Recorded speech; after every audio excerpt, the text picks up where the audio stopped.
Hey everyone, today we'll go through the patch notes for April 1st. There are a couple things to go through, so let's jump right in and talk about them. First things first, we have the new substream Moonlight, which is going to be featuring next awakening character Lucia, and she seems to be fighting against the corrupted objects. And I guess a little bit of description she has within her bio. It talks about that she basically hunt down the corrupted objects for money and some other means necessary to make money to cure her disease, and we'll find out what her disease is a little bit later in this part. And also I think this little cute version of her is probably April Fool's. It's probably her childhood, but I guess they just wanted to insert it just for heck of it and give you confusion. But anyways, as it goes as Lucia's kids, she is going to be a counter awakening striker units, and she is going to be a ground unit that attacks the ground units with the deployment cost of 6, and then her origin is going to be stability, so she will do great against any enemies within PvE that has the stability mark on it. Going through her kits, let's start with the passive skill. One thing to note is that she has a stealth detections, so that's pretty useful against a certain opponents within PvP, so I would say that's pretty good skills to have for a striker like her. And when she's inflicted with hit stun or CC, she performs an enhanced attack that deals AoE damage in front, and target hit by the enhanced attack have their cooldowns increased by 21 seconds. And while casting an enhanced attack, she becomes immune to CC and cannot be damaged. A character with the same description is the Ray. When he uses his ultimate skills and start walking, he's basically immune to damage as well as a CC. So long story short, she's basically going to be immune to damage and everything when she's casting her enhanced attack. An enhanced attack cannot be reactivated for 7 seconds after use, but it also grants her evasion plus 1000, so that sounds pretty good as well. And as you level up her passive skill, she's going to be receiving more damage reduction, which is always good for striker units. And when you max out her passive skill, her basic and enhanced attack will always inflict crit damage, so I think there could be a huge potential for her to be really amazing DPS units as well, even for PvE, but we'll check it out. Her special skill, it deals an AoE damage in front and removes 2 random buff from damaged targets, which is always good in PvP, and it also permanently increases crit damage by 10% after casting her special skills, and it can stack up to 15 times. And the crit damage is also really good for her since she can always inflict crit damage with her basic and enhanced attack, so I would say this is also a pretty good way to boost up her DPS as well.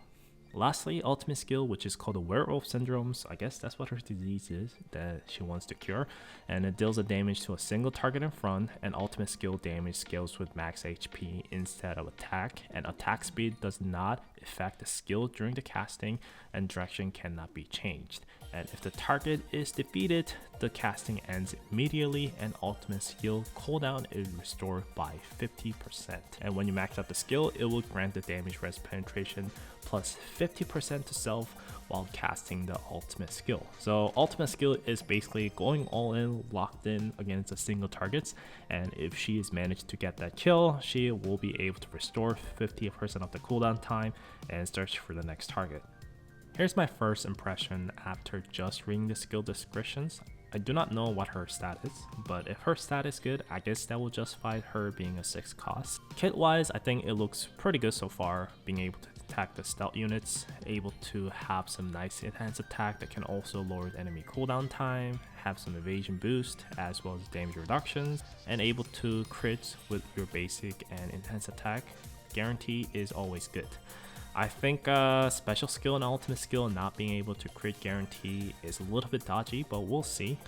The fact she can permanently increase the crit damage after casting special skill is a nice bonus as well, even though 15 stacks sounds like impossible in most of the situations. So hopefully maybe that will get adjusted. Unless she's really amazing. If she's really amazing, none of these has to be tuned out. But I think that's the one part I can see getting adjusted in the future if she's not too amazing. And her ultimate skill looks really brutal and fancy, so I'm really looking forward to see how much damage she can do with it. And if she can get a lot of kills with it, I think we'll have very fun striker units added to the pool as well.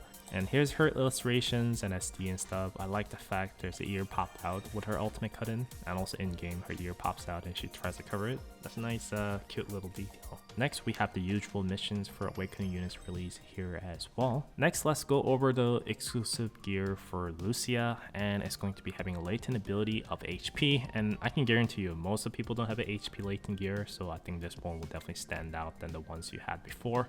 And they are 4 different equipments. I like the Bible of Money. Apparently her god is related to stock markets. As you can see, the little image of the charts going up, so that's pretty funny details. Looking at her gear stats and such, seems like developers are asking you to build her around with the HP 2 sets and trying to get the damage res for the second options. Option 1 seems to be having a lot of reliable stats as well. Damage res is always going to be really amazing in PvP.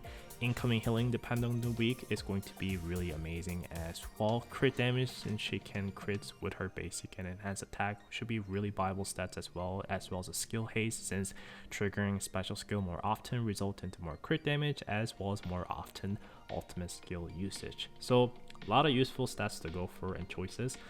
And it'll be also interesting to see if she is much better off using melee damage breach red gears, because breach red gear definitely gives more crit damage, which is a viable option for her, and melee damage is probably really viable option for her as well to do more damage. But we'll see which one will be the best options for her. For the Gauntlet, they are applying all these changes they said they were going to do for a while. So here's all the changes they're adding into. Also, you can buy the Replacer King skin, which was the PvP reward skin, with the tokens you can get from the PvP seasons. And here are the returning operator banners, Serena Crew, Vivian, as well as a Chloe. And for Danger Close, we are getting Tyrant Sword with the Stability Origin, and counter unit attack and HP up with the all units incoming healing by minus 30%. I can see BBM plus Lucia and Korean doing some crazy things against this boss. Maybe that'll be it. We'll find out. One thing I should mention is that you shouldn't really farm this Substring event, even though they're doing a resource drop. There's not much useful items you can buy currently over farming the Moonlight event. So if you haven't cleared it, I guess you can clear it to get some quartz. But I really highly recommend you to go after and farming the Moonlight event stages instead. And we also got the Pungent event that's going to be giving additional rewards for just logging in every day for the next 7 days. But yeah, that is pretty much it for the patch notes for today. Really excited to test this character out. Hopefully she can do some fun stuff in PvP with her ultimate skill. I am quite excited. But yeah, thanks for watching. I will see you guys next time. Take care.